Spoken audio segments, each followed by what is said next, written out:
ஒரு குடும்பத்திலிருந்து பலர் அரசியல் பதவிக்கு வருவது இது ஒன்றும் முதல் முறை அல்ல. குடும்பங்களை மையமாக வைத்து தான் அரசியல் கட்சிகள் நடக்கின்றன. மந்திரி சபை மாற்றப்படுகிறதுன்றது ஒன்றும் ஒரு அதிசயமான நிகழ்வு இல்லையே. விசாரிக்கணும். ஏன்னா யாரையாவது மிரட்டி அவங்க எலக்டோரல் பாண்ட் வாங்கியிருக்காங்கன்றது நாங்கள் ஏற்கனவே பல குற்றச்சாட்டு வச்சுருக்கிறோம். அதுக்கு ஆதாரமும் கொடுத்துருக்கோம். எப்படின்னா எந்த வித தடையும் கிடையாது. கான்ஸ்டிடியூஷன் என்ன சொல்லுது, நீங்கள் கன்விக்ட் ஆனால் தான் நீங்கள் பதவி ஏற்க முடியாதுன்றது இருக்குது. இப்படி இந்த லாஜிக்கை நீங்கள் எடுத்தீங்கன்னா பிஜேபி எல்லாரையும் ஒரு மேலே ஒரு கேஸை போட்டு எல்லாரையும் மேலேயும் ஒரு கேஸை போட்டாங்கன்னா யாருமே எல்லா எம்எல்ஏ மேலேயும் கேஸ் போட்டாங்கன்னு வச்சுங்க. ஒரு ஆர்குமெண்ட் சேர்க்க சொல்கிறேன், ஹைப்போதெட்டிக்கல் ஆர்குமெண்ட். பிஜேபி எல்லா எம்எல்ஏ மேலேயும் ஒரு கேஸை போட்டாங்கன்னு வச்சுங்க. போட்டாங்கன்னா எந்த எம்எல்ஏவுமே மந்திரி ஆக முடியாதுல்ல.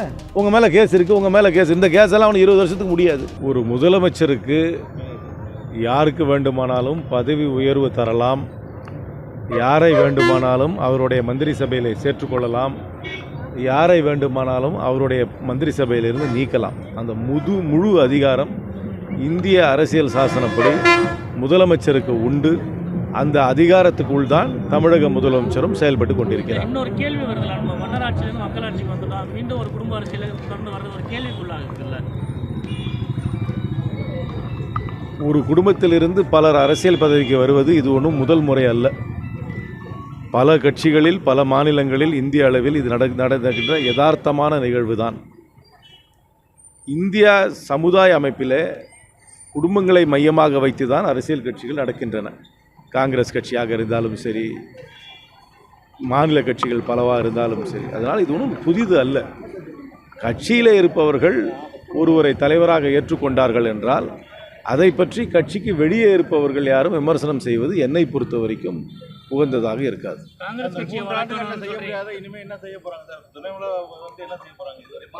இது முதலமைச்சர் எடுக்கும் நிர்வாக முடிவு. அரசாங்கம் அதே முதலமைச்சர், அரசாங்கம் தொடரும். அவர்கள் செய்து கொண்டிருக்கும் நலத்திட்டங்களை தொடர்ந்து செய்வார்கள். முதலமைச்சர் அவர்கள் ஒரு எடுத்திருக்கும் ஒரு நிர்வாக முடிவு, அதை எந்த விதமான விமர்சனத்துக்கு என்னை பொறுத்த வரைக்கும் இடமில்லை. ஒரு சர்ச்சையும் கிடையாது. நான் திருப்பி சொல்றது கேளுங்க.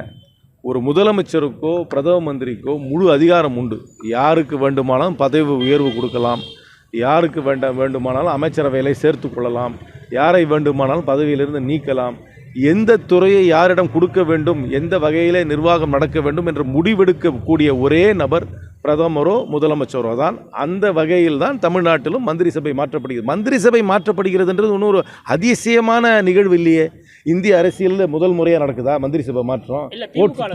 போர்ட்ஃபோலியோ மாறுறதுன்றது ஒரு என்ன புதுசான அதிசயமா? இது வாடிக்கையாக ஜனநாயகத்தில், பார்லிமெண்ட்ரி டெமோக்ரஸியில் சென்ட்ரல் கவர்மெண்ட்டாக இருந்தாலும் சரி, ஸ்டேட் கவர்மெண்ட்டாக இருந்தாலும் சரி, cabinet reshuffle, induction of new ministers, dropping of existing ministers, reallocation of portfolio என்பது ஒரு routine administrative affair at the prerogative of the chief minister or prime minister. அவ்வளவுதான்.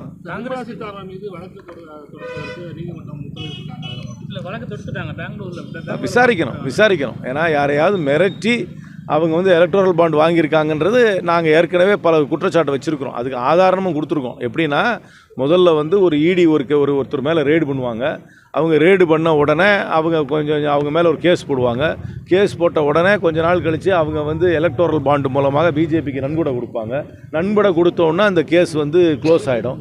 அதனால் இதெல்லாம் விசாரித்து பார்க்க வேண்டியதான். இந்த எலக்டோரல் பாண்டு கொடுத்தவங்களுக்கும் இடியில் அவங்க மேலே கேஸ் போட்டதுக்கும் லிங்க் இருக்கா இல்லையான்றது விசாரணையின் மூலமாக தானே தெரியும். நாங்கள் எங்களுக்கு தெரிஞ்ச ஆதாரம் சுப்ரீம் கோர்ட் ஜட்ஜ்மெண்ட் வந்தப்புறம் யாரெல்லாம் எலக்டோரல் பாண்டு கொடுத்துருக்காங்கன்றதை வெளியிட்டாங்க. அதுக்கப்புறம் யார் மேலெல்லாம் இடி கேஸ் இருக்குன்றது லிஸ்ட் எடுத்து பார்த்து நாங்கள் போட்டோம். இப்போ போலீஸ் நல்லா விசாரித்து சொல்லட்டுமே, இவங்க மேலே கேஸ் இருந்தது, அதுக்கப்புறம் இவங்க எலக்டோரல் பாண்ட் மூலமாக பிஜேபிக்கு நன்கொடை கொடுத்தாங்க, அதுக்கப்புறம் இவங்க மேலே கேஸ் மூடி இருக்குன்னா ஏதாவது உள்நோக்கத்தோடு தான் அந்த கேஸை போட்டாங்க, அந்த உள்நோக்கத்தோடு தான் அந்த கேஸை மூடினாங்க. அதுக்கு தானே இவங்க பணம் கொடுக்குறாங்க. அதனால் இது விசாரிக்க வேண்டிய விஷயம் தான். காங்கிரஸ் கட்சியை தமிழ்நாட்டில் தனித்துவம் வழக்கம்னு சொல்லி நீங்களே பேசியிருந்தீங்க. இப்போ நேற்று ஒரு திமுக மாநாட்டில் பேசும்போது திமுக என்றைக்குமே தோளோடு தோல் இருப்போம், எந்த காலத்தில் நிற்போம்னு சொல்கிறீங்க. அப்போ உங்களுக்கான தனித்துவம் எப்படி வரும்? கூட்டணியிலே இருக்கிறேன் என்று தமிழ்நாடு தலைவர் சொல்லியிருப்பார். கூட்டணியில் தோளோடு தோல் நிற்போம் என்று சொல்லியிருக்கார். இப்பொழுது கூட தோளோடு தோல் தான் கூட்டணியில் இருக்கிறோம். எல்லா கட்சியும் தான் வளர வேண்டும் என்று யதார்த்தமான விருப்பத்தை தெரிவிப்பார்கள். கூட்டணியில் இருக்கும்போது எல்லோரும் தோளோடு தோல் நிற்போம் என்று சொல்வது வாடிக்கையானது தான்.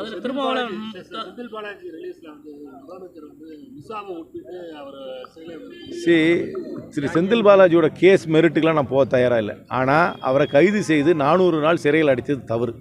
ஏன்னா அமலாக்கத்துறை வந்து அவங்க கேஸ் என்ன, இது பணப்பரிமாற்றத்தை தான் நாங்கள் விசாரிக்கிறோன்றாங்க. பணப்பரிமாற்றன்றது பேங்க் மூலமாக டாக்குமெண்ட் மூலமாக இருக்குது. அதை விசாரிக்கிறதுக்கு யாரையும் 400 நாள் ஜெயிலில் வைக்கணும்னு அவசியமே கிடையாது.